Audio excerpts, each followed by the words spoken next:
جلدی نہیں کرنی چاہیے جب تک آپ کو جو ہے نا وہ مکمل یقین دہانی ہو جائے عید کا چاند نظر آ گیا ہے، اس وقت چپکے سے اپنا بستر اٹھائیں، اپنا سامان اٹھائیں اور اپنے جو ہے نا وہ گھر کے اندر چلے جائیں۔ محترم سامعین کرام، بسا اوقات اعتکاف کے اختتام پر ہم ایسے کام کر جاتے ہیں جس کی وجہ سے ہمارا پورے کا 10 دن کا اعتکاف ضائع ہو جاتا ہے، ہم ایسی کوئی خرافات کر دیتے ہیں محترم سامعین کرام۔ تو بہرحال یہ چیزیں اعتکاف کے اندر نہیں ہونی چاہیے۔ سکون سے آپ اللہ کے گھر کے اندر بیٹھیں، اب پرسکون، کسی کو پتہ ہی نہ چلے، آپ اٹھ کر جو ہے نا اپنے گھر کے اندر آ جائیں، اللہ کا شکر ادا کریں اور اللہ تبارک و تعالیٰ سے دعائیں مانگیں، اپنے لیے بھی، ہمارے لیے بھی، ساری امت کے لیے اللہ تبارک و تعالیٰ سے دعائیں مانگیں۔ اللہ تبارک و تعالیٰ ساری امت کی مغفرت فرمائے، ساری امت کے لیے اللہ آسانیاں پیدا فرمائے۔ اللہ تبارک و تعالیٰ مجھے اور آپ۔ بسم اللہ الرحمن الرحیم، ان الحمد للہ والصلاة والسلام علی من لا نبی بعد۔ محترم سامعین کرام، یہ ماہ مقدس اپنے آخری لمحات کی طرف تیزی کے ساتھ رواں دواں ہے۔ اس ماہ مقدس کے اندر جہاں مسلمان اور عبادات کرتا ہے، اس ماہ مقدس کے اندر ایک بہت ہی خوبصورت اور بہت ہی پیاری عبادت جو اللہ کی طرف سے مسلمانوں کے لیے گویا ایک بہت بڑا انعام ہے، وہ ہے آخری عشرے کے اندر اعتکاف کرنا۔ محترم سامعین کرام، یاد رکھیں، اللہ تبارک و تعالیٰ نے شریعت کے اندر ہر چیز کے اصول اور ضوابط بیان کر دیے ہیں۔ اب شریعت کا کوئی بھی کام ہے، کوئی بھی عبادت ہے، اگر وہ اللہ تبارک و تعالیٰ کے بتائے ہوئے، نبی اکرم صلی اللہ تعالی وسلم کے بتائے ہوئے اصولوں کے مطابق ہوگی تو اللہ تبارک و تعالیٰ اسے قبول فرمائیں گے۔ اور اگر خدا نخواستہ کوئی بھی عبادت ہے، اگر وہ اللہ تبارک و تعالیٰ کے اور نبی اکرم صلی اللہ تعالی وسلم کے بتائے ہوئے اصولوں کے خلاف ہے تو اللہ کی بارگاہ میں قابل قبول نہیں بلکہ مردود ہے۔ اس لیے محترم سامعین کرام، چونکہ یہ اعتکاف ہے، اس کے بھی شریعت نے کچھ اصول بتائے ہیں، شریعت نے کچھ اس کے قاعدے بتائے ہیں، کچھ اس کے ضوابط بتائے ہیں۔ اگر ان ضوابط کو سامنے رکھ کر اس کو کیا جائے گا، اللہ تبارک و تعالیٰ اس کو قبول فرمائیں گے۔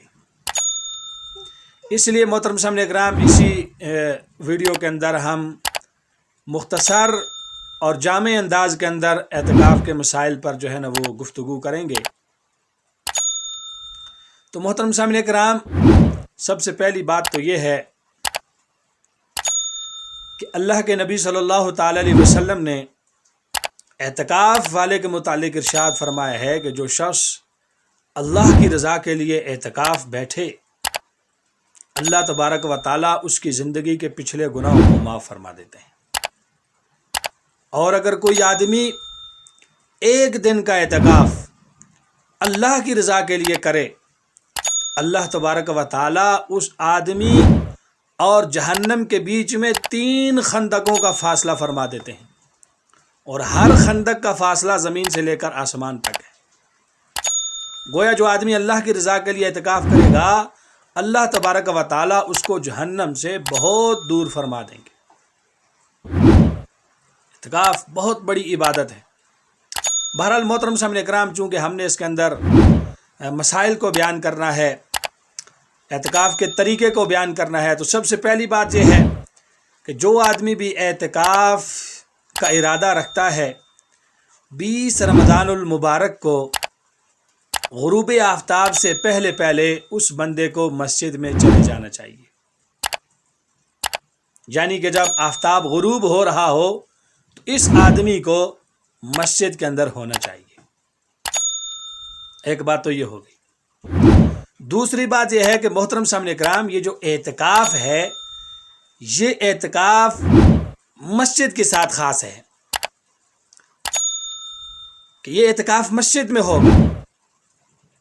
اس لیے محترم سامعین کرام، یہ بات بھی یاد رکھیں کہ مسجد سے مراد وہ حصہ ہے جہاں پر لوگ نماز ادا کرتے ہیں۔ جوتے اتارنے کی جگہ یا مسجد سے باہر کوئی صحن ہے یا مسجد سے باہر وضو بنانے کی جگہ ہے، مسجد سے باہر جو ہے نا وہ استنجا خانے ہیں، یہ ساری چیزیں مسجد سے خارج ہوتی ہیں۔ اور اگر کوئی آدمی جو اعتکاف کے اندر ہے بغیر کسی شرعی حاجت کے، بغیر کسی شرعی ضرورت کے، وہ جو مسجد کا مخصوص ایریا ہے اس سے اگر ایک لمحے کے لیے باہر نکلے گا تو اس کا اعتکاف ٹوٹ جائے گا، اس کا اعتکاف ختم ہو جائے گا۔ اس لیے بہت ضروری ہے کہ اعتکاف کے اندر ان چیزوں کا خیال کیا جائے کہ بلا ضرورت شرعی مسجد سے باہر نہ نکلا جائے۔ اب میں چند چیزیں آپ کے سامنے بیان کروں گا کہ وہ کون کون سی چیزیں ہیں جن کی وجہ سے انسان مسجد سے باہر نکل سکتا ہے، اور کون کون سی چیزیں ہیں جن کی وجہ سے نہیں نکل سکتا، اور اگر انسان نکلے تو کتنا نکلے، کتنی دیر نکلے، کتنی دیر کے اندر واپس آ جائے، اس چیز کو ہم جو ہے نا یہاں پر بیان کریں گے۔ محترم سامعین کرام، سب سے پہلے یاد رکھیں کہ انسان شرعی حاجت کے لیے اعتکاف کی جگہ یعنی مسجد سے باہر نکل سکتا ہے۔ شرعی حاجت سے مراد یہ ہے یعنی کہ جو انسان اب قضائے حاجت کے لیے جائے گا، اب قضائے حاجت کے لیے پیشاب پخانے کی اگر اس کو حاجت ہے تو اس کے لیے یہ انسان مسجد سے باہر نکل سکتا ہے، لیکن یاد رکھیے جو آدمی پیشاب پخانے کے لیے مسجد سے نکلے گا وہ وہاں پر جا کر صرف اسی ضرورت کو پورا کرے گا، وضو بنائے گا، واپس مسجد میں آ جائے گا۔ اگر یہ آدمی وہاں پیشاب پخانہ کرنے کے بعد، قضائے حاجت سے فارغ ہونے کے بعد، وضو بنانے کے بعد اگر تھوڑی دیر کے لیے ویسے ٹھہر گیا، گپ شپ لگانے لگا کسی کے ساتھ، کسی اور کام کے اندر مشغول ہو گیا، تو اس کا اعتکاف فاسد ہو جائے گا۔ اس لیے بہت ضروری ہے ان حضرات کے لیے کہ جو اس شرعی حاجت کے لیے اگر نکلیں تو حاجت کو پورا کر کے فوراً مسجد کے اندر آ جائیں۔ اس کے بعد دوسری بات یہ ہے اگر کوئی آدمی ہے، مثال کے طور پر اس کو کھانے پینے کی حاجت ہے، اب ایک آدمی ہے کہ اس کو گھر کے اندر سے اس کا جو ہے نا وہ کھانا لانے والا کوئی نہیں ہے، اس کی خدمت کرنے والا کوئی نہیں ہے، یا ہے بھی تو وہ خدمت نہیں کر رہا، تو ایسا شخص کیا کرے؟ ایسے شخص کے لیے یہ ہے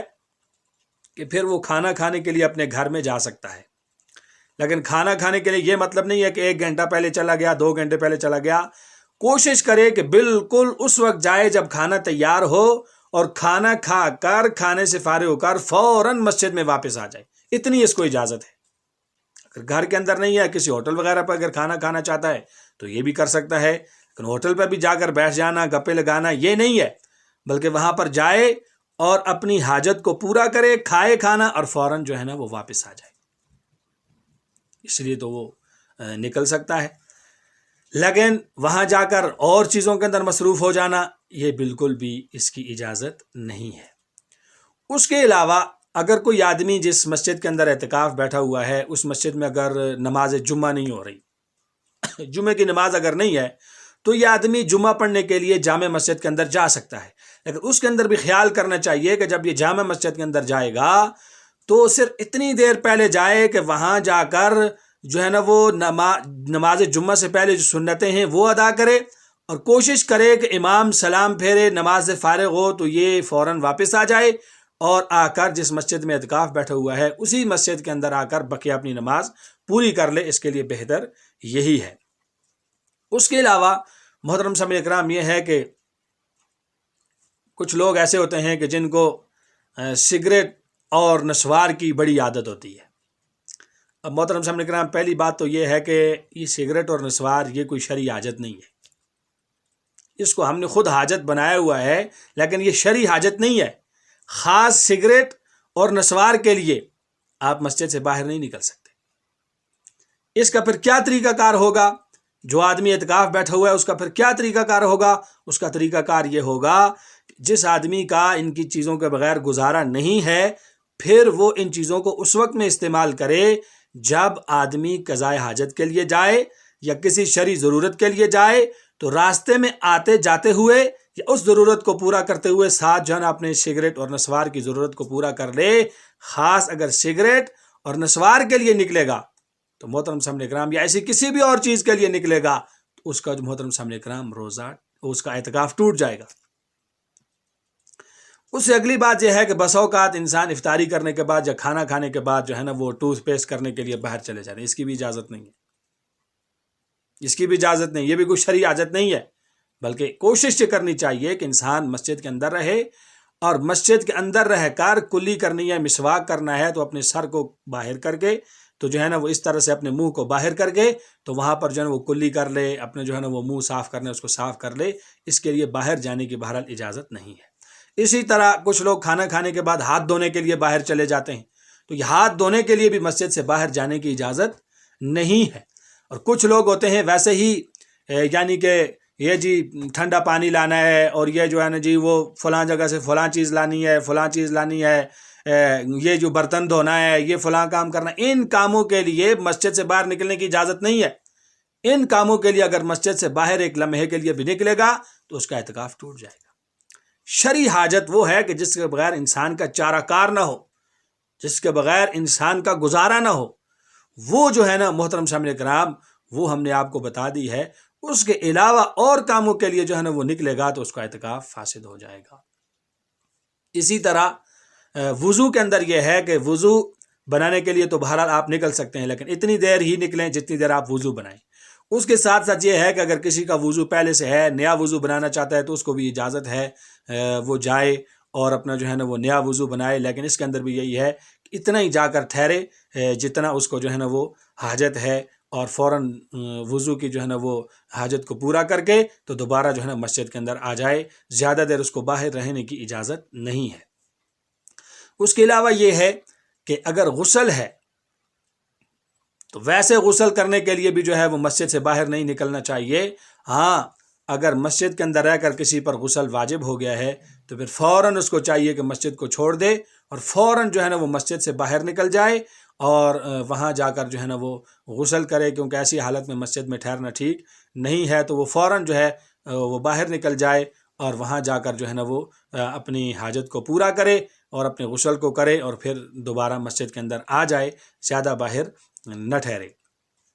اس کے علاوہ کچھ لوگ پوچھتے رہتے ہیں کہ کیا اعتکاف کے اندر ہم سو سکتے ہیں یا نہیں سو سکتے؟ تو دیکھیے یاد رکھیے اعتکاف تو ایک عبادت کی چیز ہے، اس کے اندر تو انسان کو جو ہے نا وہ مکمل طور پر عبادت کرنی چاہیے۔ عبادت کے اندر اپنے آپ کو زیادہ سے زیادہ ذکر اذکار کے اندر، تلاوت کے اندر، تسبیحات کے اندر وقت گزارنا چاہیے۔ لیکن اگر کوئی اعتکاف کے اندر جو ہے نا وہ ضرورت کے درجے میں سونا چاہتا ہے، آرام کرنا چاہتا ہے تو اس کی بھی اجازت ہے، بہرحال یہ ممنوع نہیں ہے۔ باقی شریعت نے کوئی مقرر نہیں کیا کہ کتنا ٹائم جو ہے نا وہ سونا چاہیے، کتنا ٹائم عبادت کرنی چاہیے۔ یہ آپ خود جانتے ہیں کہ کوئی بندہ اگر اعتکاف کی نیت سے 10 دن کے لیے جاتا ہے تو اس کو زیادہ تر اپنا وقت انہی چیزوں کے اندر گزارنا چاہیے، اللہ تبارک و تعالیٰ کی جو ہے نا وہ یاد کے اندر جو ہے نا وقت گزارنا چاہیے اور اسی کے اندر جو ہے نا اپنے وقت کو صرف کرنا چاہیے۔ پھر اس کے علاوہ یہ ہے کہ اعتکاف کے اندر جو ہے نا وہ بعض لوگ یہ کہتے ہیں کہ اگر ہم نے بات کی تو ہمارا اعتکاف ٹوٹ جائے گا، حالانکہ ایسی کوئی بات نہیں ہے۔ اعتکاف کے اندر آپ جو ہے نا وہ ضرورت کی جو ہے نا وہ بات کر سکتے ہیں، کوشش کریں فضول باتیں، دنیاوی باتیں یہ تو ویسے بھی مسجد میں جو ہے نا وہ اچھی بات نہیں ہے، اور اعتکاف کے اندر تو بالکل بھی ٹھیک نہیں ہے۔ اس لیے کوشش کریں کہ فضول بات تو بہرحال مسجد کے اندر نہ ہو، لیکن کام کی کوئی بات ہے تو وہ آپ کر سکتے ہیں، اور کوئی شرعی بات ہے، کوئی مسئلہ پوچھنا ہے کسی سے، مسئلہ کسی کو بتانا ہے تو بہرحال اس کی اجازت ہے، اس کے اندر کوئی حرج والی بات نہیں ہے، آپ یہ کر سکتے ہیں۔ پھر محترم سامعین کرام جو ہی آپ کا اعتکاف پورا ہو جائے، اعتکاف پورا ہو جانے کے بعد جب جو ہے نا وہ عید کا چاند نظر آ جائے، زیادہ جلدی نہیں کرنی چاہیے، جب تک آپ کو جو ہے نا وہ مکمل یقین دہانی ہو جائے کہ عید کا چاند نظر آ گیا ہے، اس وقت چپکے سے اپنا بستر اٹھائیں، اپنا سامان اٹھائیں اور اپنے جو ہے نا وہ گھر کے اندر چلے جائیں۔ محترم سامعین کرام بسا اوقات اعتکاف کے اختتام پر ہم ایسے کام کر جاتے ہیں جس کی وجہ سے ہمارا پورے کا دن کا 10 دن کا اعتکاف ضائع ہو جاتا ہے، ہم ایسی کوئی خرافات کر دیتے ہیں محترم سامعین کرام۔ تو بہرحال یہ چیزیں اعتکاف کے اندر نہیں ہونی چاہیے۔